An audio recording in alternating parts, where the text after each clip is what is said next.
Honorable CM has called us for a meeting tomorrow. We will place our issues in front of the Honorable CM. We will tell him, we will remind him of whatever was assured to us, and we will tell him that we are unable to carry on beyond 31st May because we don't have the money.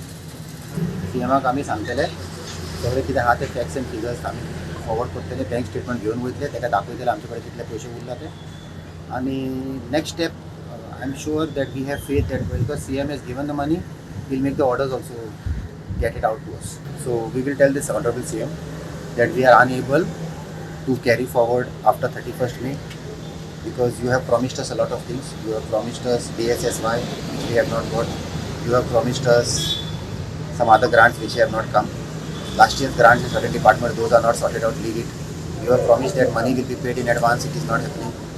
And we don't know what else we are going to ask. We will tell the CM the same thing that we don't have the money, sir, please find another alternative, we cannot do it.